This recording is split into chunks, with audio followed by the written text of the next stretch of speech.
Well, well, well. What a precious human you are.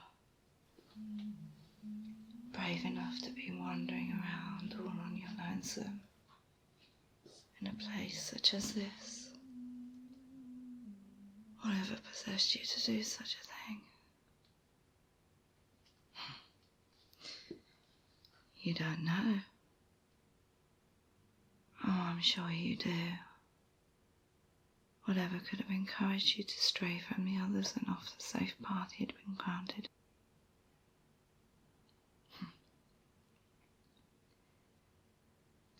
That's right. The sound of my voice echoing through the plains. Found it too irresistible to ignore, perhaps.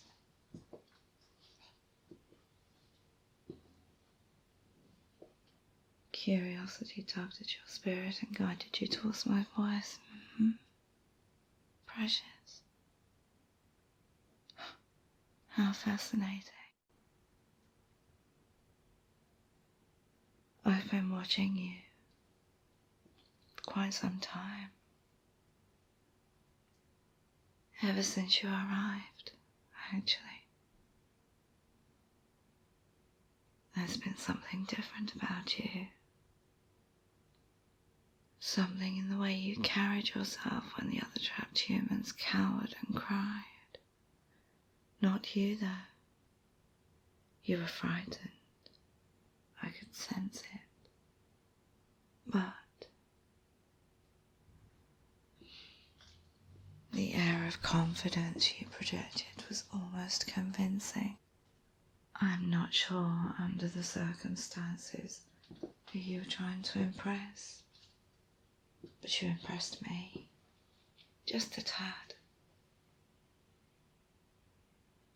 Did you know you were being watched, precious? Could you feel my eyes upon you as they soaked you up?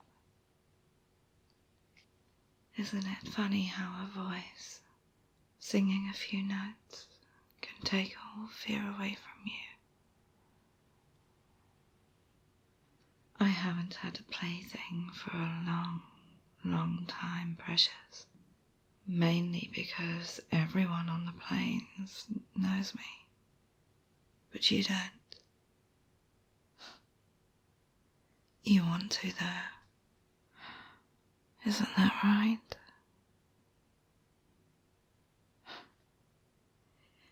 You're lucky to be alive right now, really. Once upon a time, I'd have sucked the very soul from your body already. But you're different. I like you, which is really not like me at all. So tell me, precious, what is it like to be human? You don't appear to have any special powers. Most of the species on Purdy can do something the others can't. What's yours?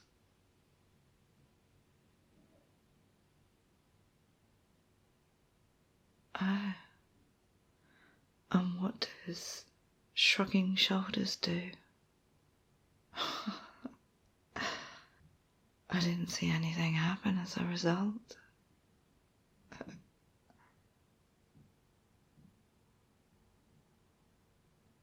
Think, precious.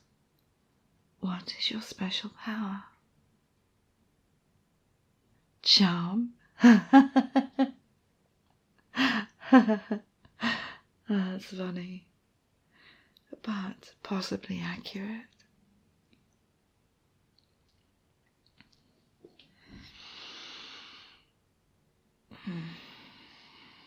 You do know that you're dreaming, right? That your soul is wandering the plane the way souls used to before the walls went up. It caused a barrier, keeping, how would I describe us? Demons, some would say. Somewhat unfairly, I might add. Trapped here. We still had enough power to visit people's minds when they slept, toying with them, creating nightmares. Well, that got so boring after the first century apart, though. But now, here you are. One of the first to cross here while you sleep. Yes, an astral plane of sorts.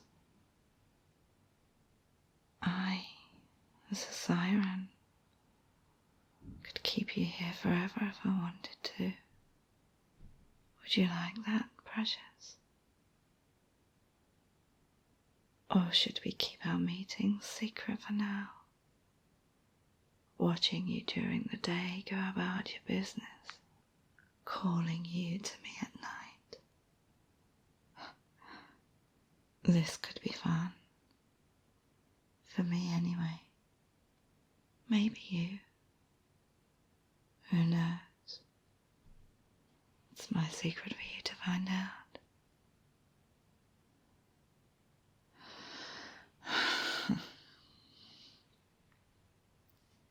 So, how are you settling into Sylvanian?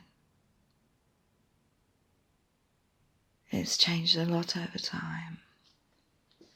They've become far more obnoxious, generally speaking. So proud of themselves when they invent this and that. And ridiculously proud of their telepathic communications discovery. Boring, boring, boring. Us wrongly named demons have been doing that forever, and with them, and to them, while they sleep, and they haven't even realized it yet. I just think it's all a bad dream that they want to wake up from.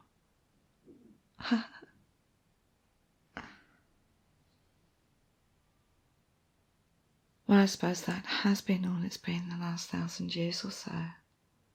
But now, now that the barrier has been weakened, let's just say those dreams are about to get ever so lucid and not actually dreams at all.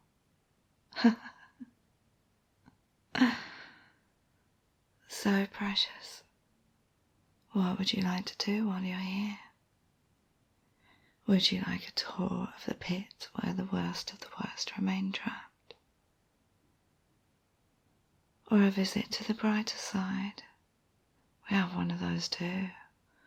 All auras and pretty colours to be in awe of while I fall asleep through boredom myself. Sadie, you are kidding me. Of all the things you could ask, you want to ask me about that demon? Oh yes, that is a demon. In possession of a noblewoman's body that she stole from Sylvanian just before the walls went up, when she realised what was about to happen. She thought possessing such a noble one would buy her some sort of grace from the elders to allow her to roam free. Arrogant Spike. She convinced those here that she was an elder, at least for long enough to gain control. Spike? Yes, You call them demons, we call them spikes, how they're able to pierce their way into others' bodies. Parasites is another word I think you'll be familiar with. The elders are still around, hiding out somewhere. Cowards, the lot of them. They slaughtered most of the nobles and higher echelons themselves when the wars went up. It was the only way they thought the younger ones would be able to forget their history, if there were no betters. And they were now all considered to be the same. I guess it worked to a degree. Those who try to control anything or even accidentally become considered to be betters, even if it's the truth, are got rid of one way or another. Dying early deaths or the occasional forever unsolved kidnap if the eldest narcissism believes they found another like mind to fill their benches with.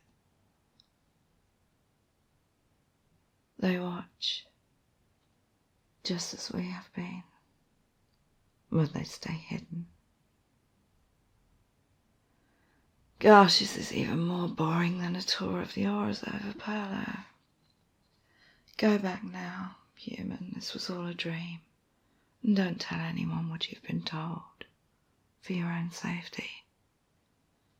If I think you'll be more fun than you've been on this night, which I think is a possibility still,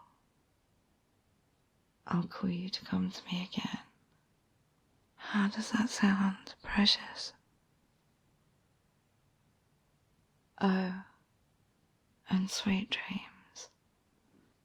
Or rather, wake up!